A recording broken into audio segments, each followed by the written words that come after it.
బోధన్ పట్టణంలో ముగ్గురు యువకుల మధ్య కత్తిపోట్లు జరిగాయి. ఒకరిపై ఒకరు కత్తులతో దాడి చేసుకోగా ఒకరి పరిస్థితి విషమంగా ఉంది. పూర్తి వివరాలు తెలియాల్సి ఉన్నాయి. రాష్ట్రంలో సంచలనం సృష్టించిన నకిలీ పాస్పోర్టు కేసులో సిఐడి అధికారులు దర్యాప్తు ముమ్మరం చేశారు. నకిలీ ధృవపత్రాలతో పాస్పోర్ట్ తయారీ కేసులో మరొకరిని పోలీసులు అరెస్టు చేశారు. జిల్లాలోని మాక్లూర్, నవీపేట స్పెషల్ బ్రాంచ్ ఇన్ఛార్జిగా ఉన్న ఏఎస్ఐ లక్ష్మణ్ను సిఐడి అధికారులు అదుపులోకి తీసుకున్నారు. నవీపేట్ మండలం మద్దేపల్లి గ్రామ పంచాయతీ నూతన భవనాన్ని బోధన్ ఎమ్మెల్యే సుదర్శన్ రెడ్డి ప్రారంభించారు. ఇందల్వాయి మండలం గౌరారం గ్రామంలో హనుమాన్ టెంపుల్లో ఎమ్మెల్యే భూపతి రెడ్డి ప్రత్యేక పూజలు చేసి పలు అభివృద్ధి కార్యక్రమాల్లో పాల్గొన్నారు.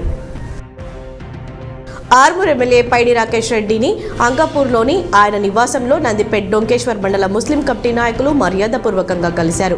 ఈ సందర్భంగా తాను అందరి వాడినని, కుల మతాలకు అతీతంగా, పార్టీ జెండాలకు అతీతంగా అందరినీ కలుపుకొని పనిచేస్తానని తెలిపారు. ఫిబ్రవరి 1 నుండి 15 వరకు 3 దఫాల్లో జరిగే ఇంటర్మీడియట్ ప్రాక్టికల్ పరీక్షలు ఎలాంటి పొరపాట్లకు తావివ్వకుండా సజావుగా నిర్వహించాలని జిల్లా కలెక్టర్ జితేశ్వరి పాటిల్, చీఫ్ సూపరింటెండెంట్లు, శాఖపర అధికారులకు సూచించారు. ఏర్గడ్ల మండల కేంద్రంలోని ప్రాథమిక ఆరోగ్య కేంద్రం వద్ద మహాత్మా గాంధీ వర్ధంతి సందర్భంగా వైద్య సిబ్బంది మహాత్మా గాంధీ చిత్రపటానికి పూలమాలలు వేసి నివాళులు అర్పించారు. మాక్లూర్ మండల ప్రజా పరిషత్ కార్యాలయంలో కళ్యాణ లక్ష్మి, షాది ముబారక్ చెక్కులను లబ్ధిదారులకు Armoor MLA Rakesh Reddy, ZP chairman Vithalrao, MPP Masta ప్రభాకర్లు పంపిణీ చేశారు.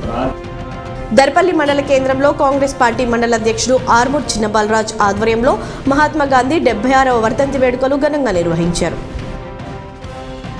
రెంజల్ మండల వ్యవసాయ ప్రాథమిక సహకార సంఘం అధ్యక్ష ఎన్నిక వాయిదా పడింది.